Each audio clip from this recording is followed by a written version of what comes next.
I'm getting hot now because it's transmission time. So before you do a Joe Dispenza intensive event, you have to watch the progressive video series that he puts out. And apparently in the event in Brighton before the Cancun one, only 25% of the people that went to the event actually watched the 25% of the people already knew his work, like, well, from other events or volunteers or whatever, and had watched the progressive. It's like 24 hours of video that you're supposed to watch. Only that many watched it, which meant all the others were complete newbies, hadn't done the homework, and he was angry and he was annoyed because he had to get everyone up to speed on the amount of information that he just wants you to already know before we start doing the proper stuff. So I had to watch, and luckily my friend was like, you will watch them, and I'm like, I don't have time and all that, and I'm really glad I did, because it would have been harder to kind of follow what's going on, to understand, to really get into it. And I started getting quite excited when I watched the videos, because he was describing things like the energy field and how we hook into our past, and he was drawing pictures, and I was like, oh my god, he's like describing processes in aura transformation. So I was getting quite excited before we even went, just because I started seeing that there's potential in explaining what we're doing in a more proven scientific way. And the research he's done is, I mean, I have to just put a disclaimer, is that I am not teaching his stuff right now, and I'm not going to try and teach you what he teaches, because he doesn't want anyone to do that, and that's understandable. It'll dilute his message. So I'm just going to kind of give an overview of what we did, and where I got really excited about aura transformation. So kind of like putting as much as I can together. I mean, it's not a full picture, because we've not measured what happens when someone does have an aura transformation, or, you know, like, so we're going to have to try and, I'd like to try and find a way of seeing someone in their system before an AT, and seeing them during, and then after, you know, like 6 months down the line or something, just out of interest, you know. And if Joe Dispenza shows you in his pre-videos, like he hooked up like 700 people at different events, like in Berlin, and like last year and the year before, I think. So he's hooked them up to brain scanners. Just a note, I might be taking this bit of the video and sticking it on a public thing, so if you don't want if you want to take your cameras off, feel free to. Otherwise it might just be over at the top, I can just see it.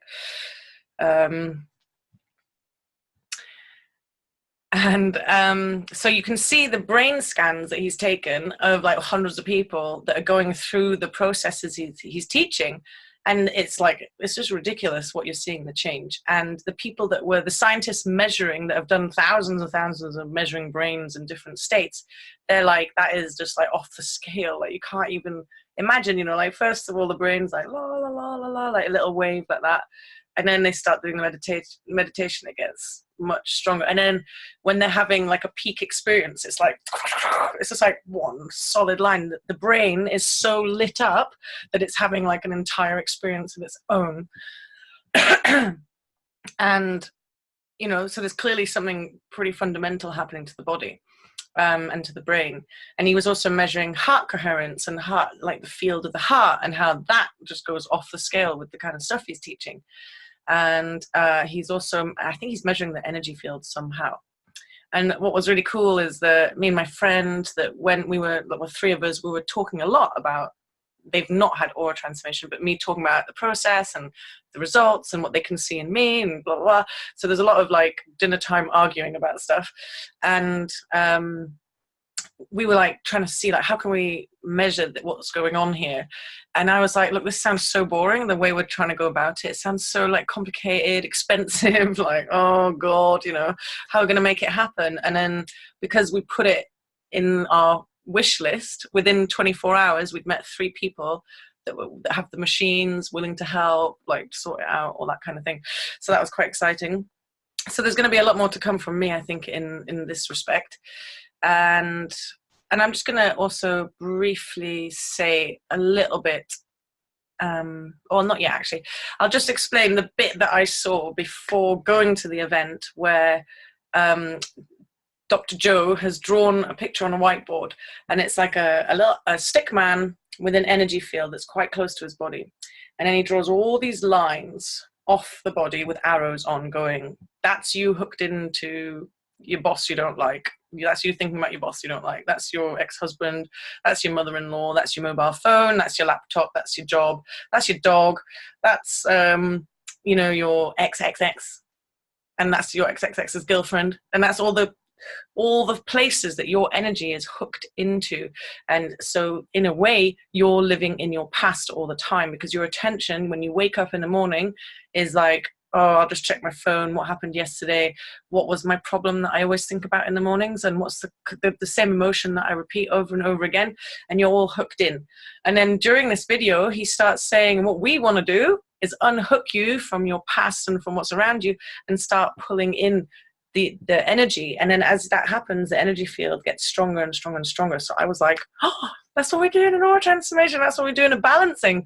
You know, when we do our own self-balancing, is we're pulling our energy in from everything in our around us that could possibly have our attention, and we're amplifying our energy field or our crystal aura, in that we have more vitality, more of our own energy, we're more grounded, we're more solid, we're more coherent, you know. So that's quite exciting for me. I got very excited that he's asking people to do similar stuff to what we're doing. So that was one of the first things, or one of the, like, that's one of the bits that I went away with thinking I'm going to find out so much more.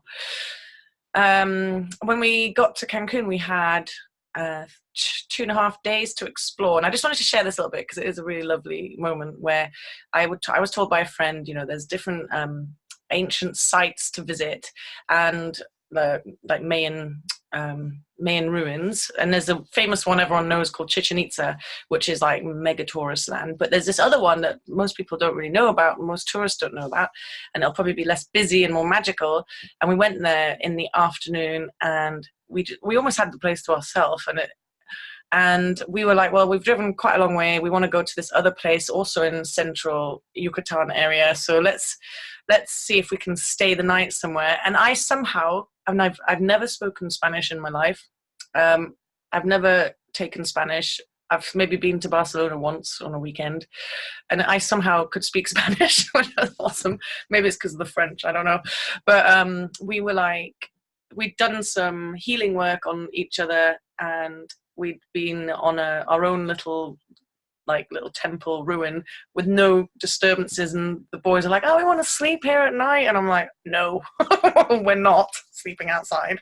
And then we went back out to the car park, and we were like, hey, in Spanish, I managed to ask if they knew of anywhere we could stay, if there was any cabanas. I don't even know what that was. I was just like asking if there was like some nice little huts to stay in or something, and they were like, yeah, of course, like right here in the ruins there's like a little center with little huts, and there's a cenote, which is like one of these underwater cave kind of swimming things that are a bit freaky.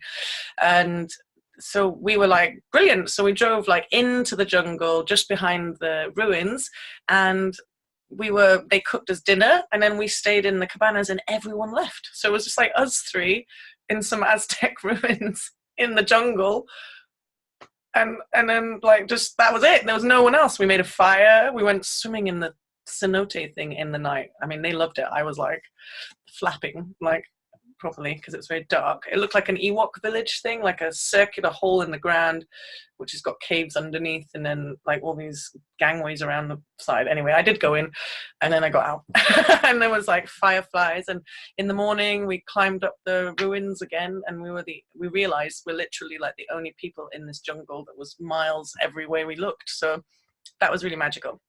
And then we had lots of nice little things happen. We're like right on the beach, and then we get to the resort that the event is happening at, and I'm not kidding. It's like, it looks, I don't know if it is 5-star, but it looks and feels like one. And there's this like giant entrance, and there's 950 people at the event. And having 950 people in a room, it's, you know, it's a big amount of people. And we're all set up into groups. So we were, I have to share, we were crabs. There were warriors and phoenixes and fires and the sun and crabs. So we were the crabs. So we were, you know, different places in the room at different times, as in every day we were in a different area of the room. So we all got to sit in the front or in the back or whatever. And so I went there having, like, I'd say next to no experience of meditation. I used to meditate before my aura transformation, but certainly haven't since. And I do my balancing. Like, I do go into, I suppose, different states when I'm working on my energy field and working, you know, on processing. I probably do go into a slightly different state and breathing and all that, but no classic meditation at all. And I certainly only watched the Joe Dispenza videos, and there were meditations to do, but I didn't do them a lot. So I went in there not really, I mean, you know, a newbie, I would say.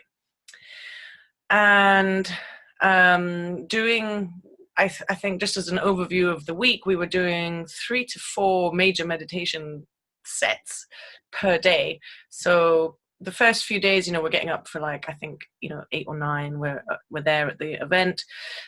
We start off, I think, probably with a meditation, and then there's a lecture, and then there's another meditation, and there's another lecture, and then another meditation. So it was like, so there's a lot of meditating going on, and it isn't just normal meditation at all, but I'll get into that. And on the 2 last days, we were being woken up. We had to get up at like 3 a.m. to be in the hall, ready to go at 4 a.m. to do a 4-hour pineal gland meditation, which the first one we did sitting up, mostly sitting and then lying, and sitting and lying, and sitting and lying, as we went through different things. And then on the last night, he let us actually lie down for the 4 hours, and then kept pulling us into consciousness and back out, because he wanted us in melatonin state, so that we could really access the field of limitless possibilities. And the 2 days before that, we did walking meditations on the beach, and we had to be on the beach by 6 a.m. to have the sunrise. And then you have headphones in, and there's 950 people walking up and down, you know, like white sandy beach with turquoise water, and lying on the ground and going into the theta state, like a trance state. So it's pretty amazing, the whole thing. But so sleep was not on the menu much, to be honest, and there was a lot of fun being had as well. And so I think I slept maybe 2-3 hours a night, if that. And then, but the meditation gets you out of a hangover or out of a tiredness like that. You don't even, it's like, do I need sleep? I don't even, you know, you don't really think you do. So that's kind of like the overview. We did have to do a challenge, like a group, like the crabs had to go and do, you know, fear, like surrender to your fear kind of stuff, you know, like trust falls and climbing up, you know, like abseiling and climbing up dodgy ropes and doing all that kind of stuff, which was really cool because, I mean, I found it quite fun, but for some people it was like a really pushing through into trust. And because we'd learned all these techniques that Dr. Joe's teaching us, he wants us to be in like almost in trance or in coherence or whatever. It's hard to describe all this stuff whilst you're doing the challenge, because there's no room for fear in that place. Right, I'm going to go into more like right. Right, so there is this whole thing with Dr. Joe about the energy centers. So I went in with an open mind, because clearly I'm doing the aura transformation thing, and we have one heart chakra, and I have to explain that thing all the time. But I knew that we were going to be doing blessing the energy centers. So I was like, I'm going to just try it and see how it feels, and then discuss it with my friends and see how they feel about how do they, you know, we spent a lot of time describing, like, what does that bit feel like to you when we do that bit? And I did it, I went in it with a lot of sincerity. I'm like, I'm going to bless my 7 energy centers, or 8, or whatever he calls them, because the way Dr. Joe explains it, is that we have a spine and a nervous system and an endocrine system, and there's certain areas of this system that could be seen as a complex node of information gathering in different areas of the body. And so he doesn't call them chakras, and he never ever mentions a chakra at all. So he's calling them energy centers, but they obviously do correspond to what we would call a chakra. But he's seeing them as physiological. And I think this was a moment where I was like, yeah, so we probably still have the physiological centers, but we have one heart chakra in our energy field. So this was lots of debate went on about this. So I don't know. I can't actually say like the truth of the matter. So I did try and do the energy center meditation stuff where you're blessing these centers, because someone's not muted. There we go. Got it.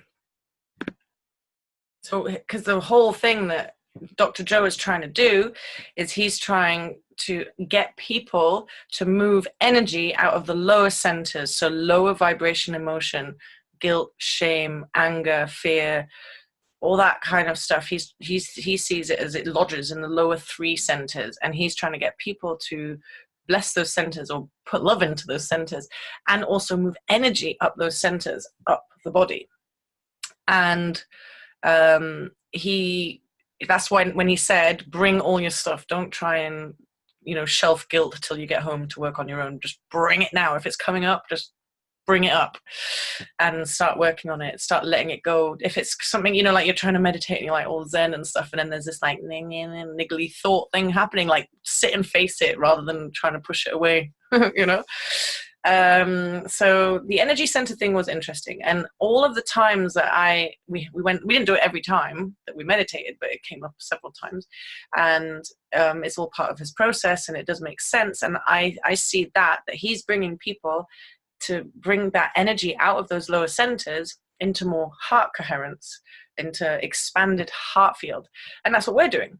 And so I see it that in an aura transformation, people are having a bit of a leg up, or like an opportunity to work through those lower centers in a more rapid way.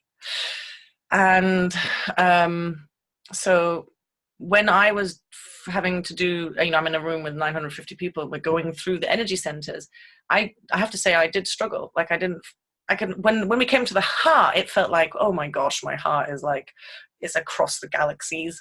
It was like, boom, like really tangible. So I know that I can feel from that center. But when it came to finding 1 and 2 and 3 and 5, like I wasn't really, when I was describing it to the boys, I was like, it's like I have to really visualize or imagine it there to feel anything. So then I'm kind of imagining a ball, because he's getting you to kind of focus, imagine a ball of energy like around, like there's a center to it in your body, but then around it and all this stuff. I'm not going to give his secret sauce away, but so yeah, I struggle to really feel them as much as the other ones. So that was an interesting point in case, and it's not like I scientifically I can prove that I don't feel them like other people, but it did feel like less useful. So if I'm choosing some of his meditations to do on my own, I'm not really choosing blessing the energy center one, because I didn't feel it as powerful as the other things. So okay, let me just check if I'm doing, because everything's in order here. So he is saying that if you have energy stored in your lower centers or anywhere in the body, you're living in your past. You're reliving an emotional trauma again and again every day. And you might even do things to reinforce that, or attract into your life experiences that go, hey, you've still got that guilt, shame, fear, abandonment, blah, blah, blah. So if you're storing all this emotional information in the body, then you're living in the past. You're not living in your present. you're actually just reliving past information constantly. So he's trying to get you to like move that energy out of the body, and you don't just sit there and go, I'm going to move the energy out of my body. He's like making you do all sorts of weird breathing and pushing energy up the body and like all sorts of stuff to get you into a state that is greater than the stuck emotions in the body. And what he wants you to do is bring all that up to heart, and then further up, but into heart, and just bringing yourself into pure love and a real, you know, like really work yourself up into a state of gratitude and awe and love that is a vibration, like a frequency that is way higher than all those lower emotions. So when there is a higher frequency that's actually tangible, physically felt, real, then the lower frequencies kind of have to come up to the highest frequency. Like it has to come to match. So he's working you up into these states, and it's quite exciting because you feel very different, and it invites stuff to come up to be processed. So when we have an aura transformation, we're bringing we're not only pulling all our energy, not only from our past in this life, but possibly past lives and into lives, or wherever. We're really concentrating a lot of energy. I don't know if you remember from your aura transformation or from your training that, you know, we're really drawing in what is your energy, your focus, your attention, your I think Scientologists call it attention points or something like that, where parts of your consciousness or energy are stuck into different past things. So it's bringing that in. Also, when there's like deep traumas and energetic charges in the field, like PTSD or post-traumatic stress disorder, or even in between lives kind of charges, you know, like where we maybe almost blew humanity up or something, you know, there's like fear in our systems that are beyond comprehension. Sometimes we have bigger reactions to fear of what's in front of us than seems normal. So some of it is probably charges in the ancestral line even. So when you have an aura transformation, we're pulling all of that energy in, and then our energy field is expanded and we have more energy in the body, and we're not living so much from our past. Like I mentioned at the beginning of the call, I'm not slipping in and out of my past lives anymore because we pulled that energy back into my body, which was, you know, really helpful for me. So then when the aura transformation happens, then the chakras are merging. So we're not losing chakras, they're just becoming more coherent, or in a different way. We're bringing the person into more heart coherence, more heart resonance. We're filtering information more through the heart vortex, and out the other way, we're far more, well, in my experience, far more joyful and peaceful and less bothered by things around, and certainly not hooked into other people's energy fields, or I don't spend like hours being annoyed at someone, or, you know, all that kind of stuff that I used to do. So it takes, having the aura transformation is like taking full responsibility for all of your energy, and it's happening kind of physiologically and energetically, and then eventually, if you're really getting with the program, mentally as well. So there's just like these little things that are happening with the Dr. Joe stuff. I'm like, so we're pulling all our energy out of our past. Great. We're learning to. And when we do a balancing, we're teaching ourselves to keep our focus and attention on what matters and not just flitting it away out there. And that's kind of what he's saying. He's like, don't wake up and just do the same thing and think about the same problems and like think about the same people. Like, do something different. So not living in the past, our energy field gets stronger. I'm going to cross things off. Yes.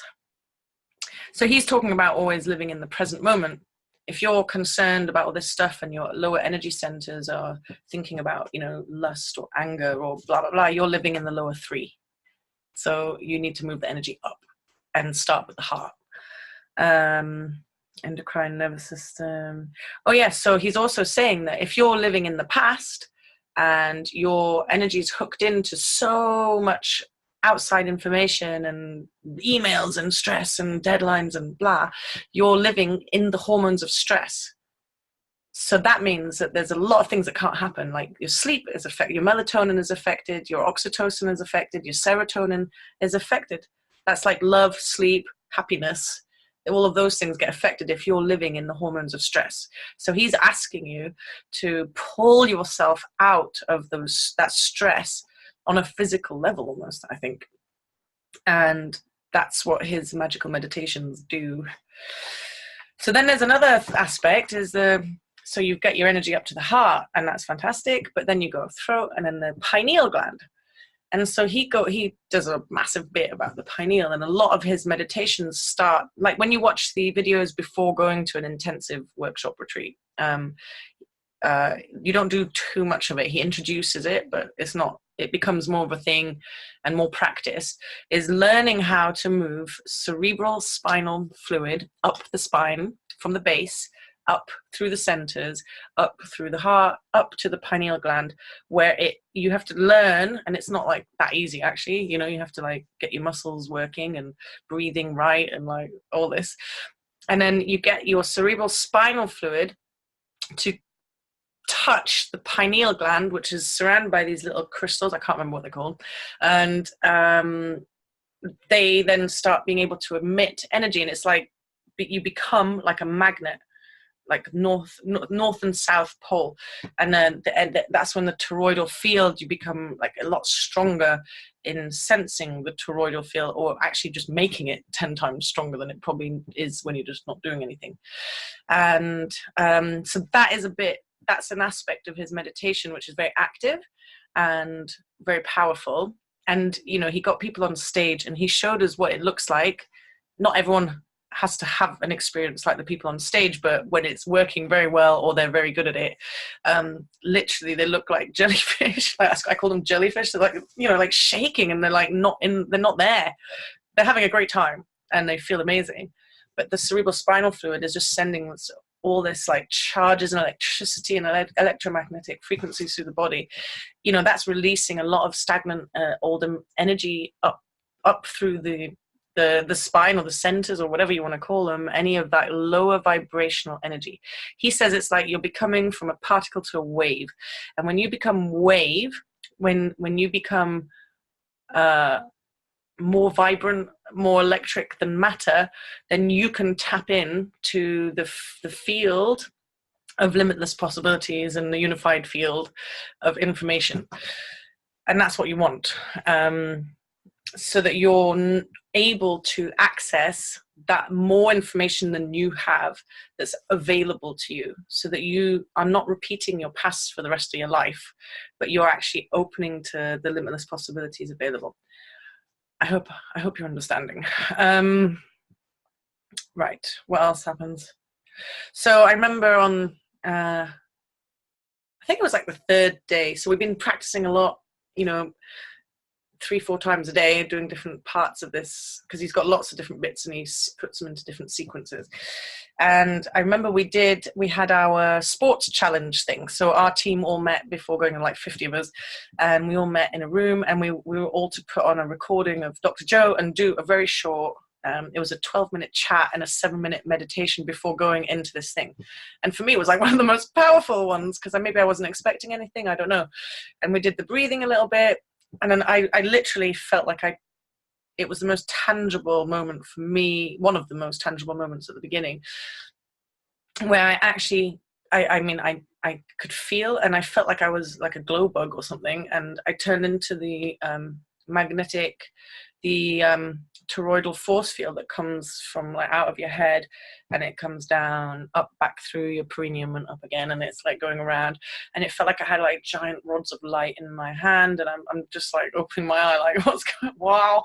And then what you're aiming for, I think, is that you can get into that state quite easily, and I could probably do it in a few minutes now, but that was the first time it just went, boom, you're on, you know, the cerebral spinal fluid touch the pineal, the energy starts coming around, you're opening your heart, you're making sure that you, part of what he's doing as well is divergent and I can't remember the words, but basically making your focus go small and in, like get into this little point here, and then imagine you're in space and you're right out there. Imagine how much that space is taking up in all that space. So then you become like very how does it feel? It feels like you don't have a body, basically. That you're floating, that you're not in a body. It makes you feel like wave, not matter. Hard to explain. He basically told us, don't try and explain to anyone what's happened here. They just had to be there. But hey, I'm going to try. Okay, so he's also wanting your whole system, your whole body, your whole frequency, your physical body, your emotions, everything to raise in vibration. That's the whole point. Move your energy now from where you've been forever. Like, move it. Use enough of your own power to be like, I want to move out of whatever it is you're moving out. And there's people working with a lot of stuff. There's a lot of people in wheelchairs. There's people with Parkinson's. There's people with lots of people with cancer. There's like a lot of people that aren't that particularly well that are going to this, and there's a lot of other people that are like super fit and healthy, and this is like their 11th one in a year, or like, you know, they've been to everything and they're like obsessed. So there's a big difference in the room. And so he's getting people to, you want to raise your vibration, raise your frequency, so that, and then this was really exciting for me, but he was talking about this unified field, and it's like these other dimensions and these other timelines open to you. And he was saying, like, if you're stuck in your old ways, you're not going to have access to that information, and things just keep repeating the same. But if you get into a state where you're in a higher vibration, and then you're into this field and the heart and all that stuff going on, then suddenly, you know, he's had experiences. He told us some of his stories of mystical experiences, and for him, that's one of his high values, is he wants to have mystical experiences and be able to prove them. And some of the stuff he described, I was so excited, because I'd been telling all my mystical experiences all before Aura Transformation, pretty weird things. And I'd explain them to my friends already, so they knew my stories. And then Dr. Joe was talking about the same stories, and I'm like, oh my God, you know, like, oh, I don't even know if I want to go into it on this video, but meeting interdimensional beings, or seeing tubes of information come and being able to look into the tube and seeing that it's like flowers of life, and then different objects, or that was from a cloud, but then there was one from an owl, and that looked like a different flower of life pattern, like that kind of thing, geometric pattern, but different color, different frequency, and gaining information from that. He described exactly that from some of his experiences. So I was just like, whoa, that's so exciting to know that I wasn't like making it's not, I knew I wasn't making it up, because I know that I saw those things and I experienced those things, and it was all through experimentation of my own. But it was just nice to have that confirmation that someone else is seeing it too, and you know, he knows his stuff.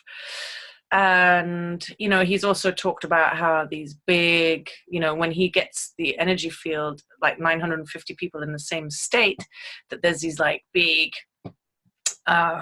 you know, interdimensional beings of love and light that come and help move the energy or do healing on some of the people. And you know, other people have seen them too. So there's like, it gets pretty mystical and pretty out there. And so when you actually, so when you become like a magnet with the North and South Pole, and you've got your toroidal field running, if you raise your vibration enough, you can actually start accessing the second field, which is coming in. So that one was coming out, right? But then if you really tune in, you can actually feel the one that's going in as well. And that's when you're surrendering the vision of the future you want to a higher consciousness or higher mind, to having the problems you have, or the solutions you're looking for, solved in a way greater than you could have ever imagined. And if you can open your system up to that, you're receiving information from the field in a different way. And I could feel it all going on. You know, he gets us all feeling it. It doesn't matter if, you know, it was, you know, Jane, who's a shopkeeper, who's never ever thought about cosmic things or angel things doing it, or if I'm doing it, we're both doing the same thing. So we're both creating the force field. So yeah, it wasn't like I wasn't like privileged to feel it. Like, everyone's doing it. And so also getting into that highest vibration of love and gratitude and awe, like really feeling it, really getting into it, that is you also allowing yourself to be open to receive. It's like he calls it the highest state of receivership is gratitude and awe, because gratitude in a way is like saying, I've already received this, I already feel it, I've already got it, Because what he does when he gets you into these states where you're like fully activated, high vibrational, open, he gets you to look at your mind movie, which is something you created before going, which is a powerful process actually, and everyone should do it. It's creating like slides with words of where you want to be, what you want to do, how you want your life to look like, what emotions you want to be living in, blah, blah, blah. So he gets you to look at your mind movie with powerful music you've picked halfway through a meditation, or he gets you to look at like, you know, he has magical movies he's had made, like kaleidoscopy stuff, getting you into more trance state. And then something that he does in most of his meditations is get you to then focus on an emotion that you're ready to move out of, and to really like change it, really get into a place where you're changing that emotion at a subconscious level. So that's what Megan was talking about, that she's been doing. And then he's also asking you to dimensionalize your future or an object that you want to manifest, or sort of stuff like that. So you're really getting into like what you want out of life. And so even just knowing what you want is a process that is in there. So there's a lot happening in these meditations, and you can buy CDs, and I really recommend it. I've been getting up I'm not a morning person, and I've been getting up at 5:40 most mornings and meeting my friends, and we're doing meditations for like an hour before the day starts, and then I do another one in the evening because it's kind of addictive. But in terms of maybe not yet, or transformation, let me just see where I've got to. I've said all that. Just a thing about when we did the walking meditations, and when we stare at the kaleidoscope thing, or when we're in, you know, like we've been in a good state for a while, when our brain goes into theta, I'd never experienced it before, having my brain go in my space. It feels like my brain's just gone totally white, and I'm like in bliss, and it's like just like nothing happening in the brain. But actually, if you're doing it on a, you know, like a scanner, it probably looks like every single part of my brain is active at the same time, not just like, oh, my talking part's alive and then my eating part's alive and my angry part's alive. You know, it's like everything is on, the whole brain is like full on doing something. And then I think that's one of the pieces that maybe doesn't happen with an aura transformation, is that your brain isn't going into those states necessarily. So that's worth practicing. And you know, you can do a lot of magic from that state. And then something that was just like I could never have imagined, and I don't think even he said he could never have imagined this actually happening the way it's happening, but we do these group coherence healings. So people sign up beforehand saying, oh, I need healing of some kind. And then we did it 3 times over the last couple of days. And he gets us all into a complete, you know, coherent brainwave thing, that what I just described, like trance brain, totally into a state of gratitude, and all like loads of people crying out of like, oh, loving life. And then he's getting us to walk around with our eyes open, because we've practiced walking meditation on the beach, so we can get into that state with our eyes open and moving. And then there's like all the screens are going, and then he's getting 850 people walking around in a circle. They've taken all the chairs out of the room, and he's getting us all into this state. And the first one, you know, it was all very beautiful and amazing, but I'll tell you about the second one where I had a bit of an event. But basically he gets us walking around in the room, and then he gets us to stop when he gets us in the right state. And we're in groups of 8, and we just amalgamate into groups of 8. And then the people that need healing come in and lie down between each group of 8. And he's got us into a state of brain coherence, heart coherence. Our energy fields are like toroidal and very, I suppose, coherent or electromagnetic. There's like, we're in a state of a peak human coherence, I guess. And we all, you know, it's all done very reverently and in a sacred way. And then people lie down, and then we lay our hands not on their body, because we're an energy field before a body. So if the energy field is out of coherence, then it's going to be matched like as an illness in the body of some kind, or a glitch or some emotional pattern.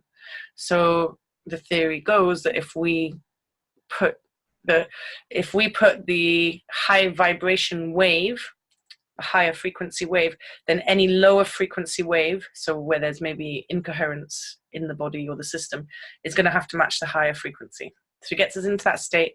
We put our hands up. People are convulsing. There's definitely stuff happening to people's bodies. People were standing up from their wheelchairs for the first time. People were spontaneously healed of cancer. There were people that their Parkinson's shakes changed.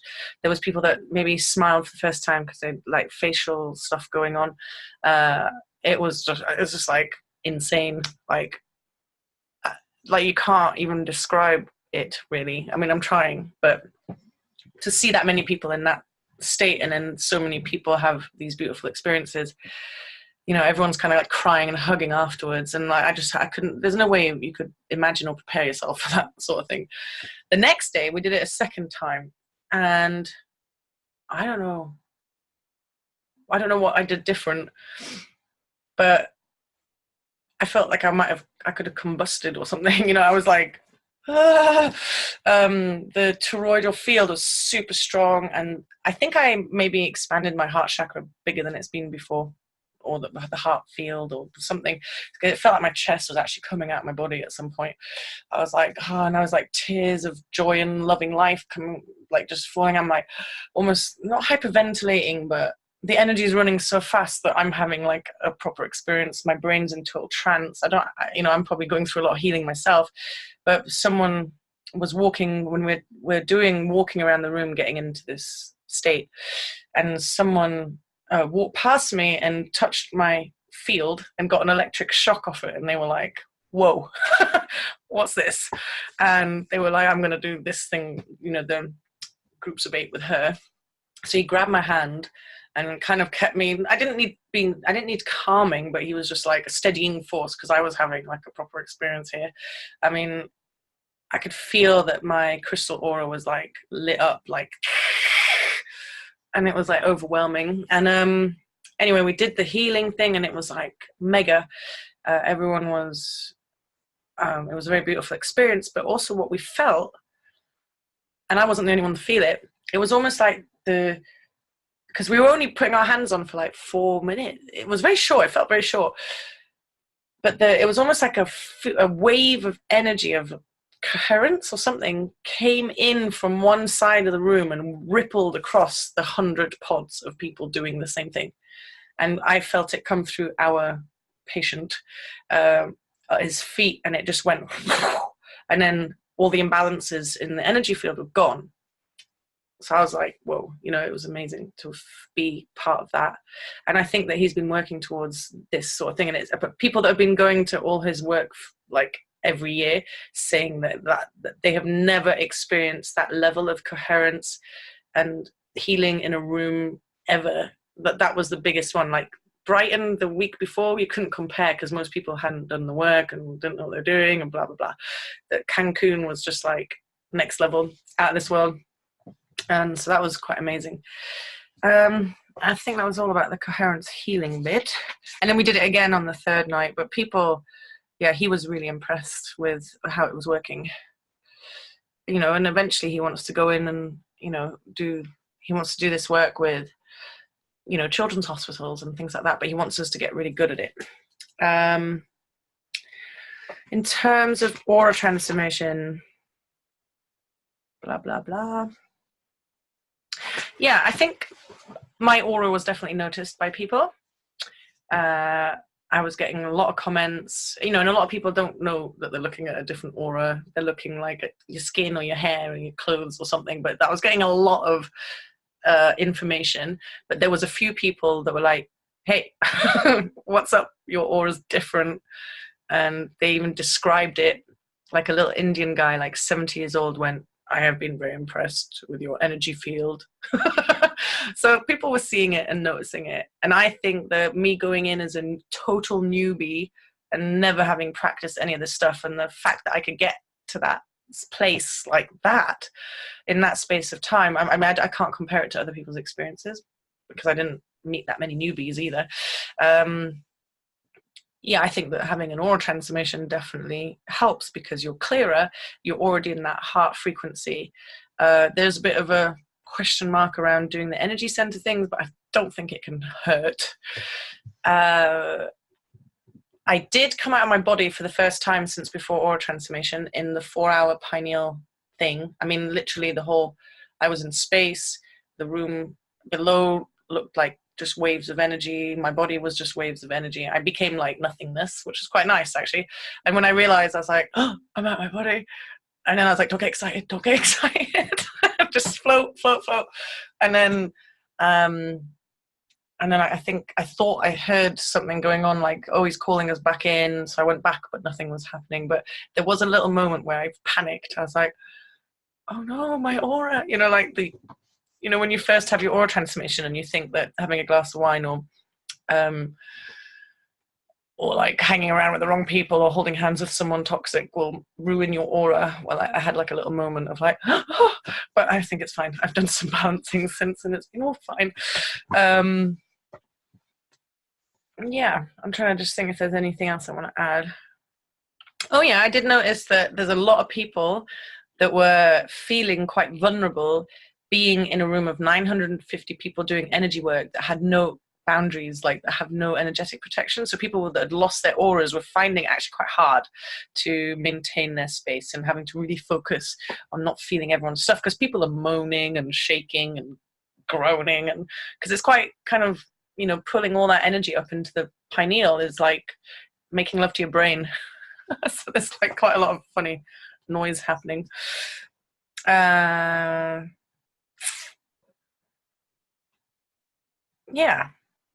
I think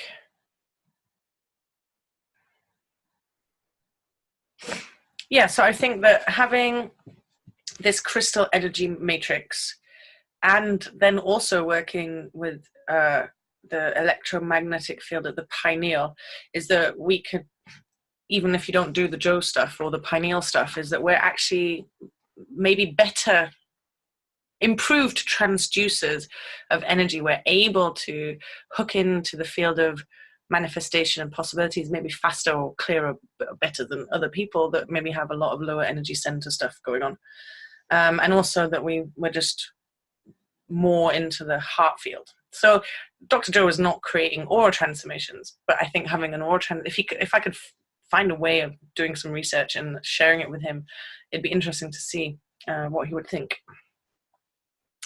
And that so this is, I think, partly choice. So there's an element also when you have an aura transformation is that we're giving you the opportunity to come out of a victim state, like victim state or being stuck in your lower energy centers.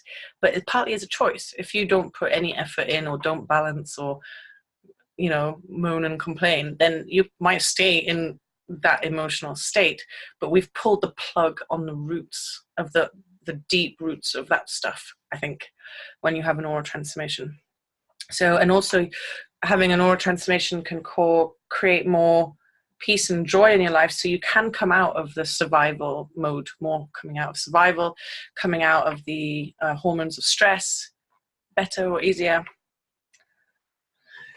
Yeah, and being able to be in that heart center a lot of the time. So, Dr. Joe people talk about Christmas as like, it's a great test to be able to stay in heart coherence or brain present moment, not getting triggered and that kind of thing.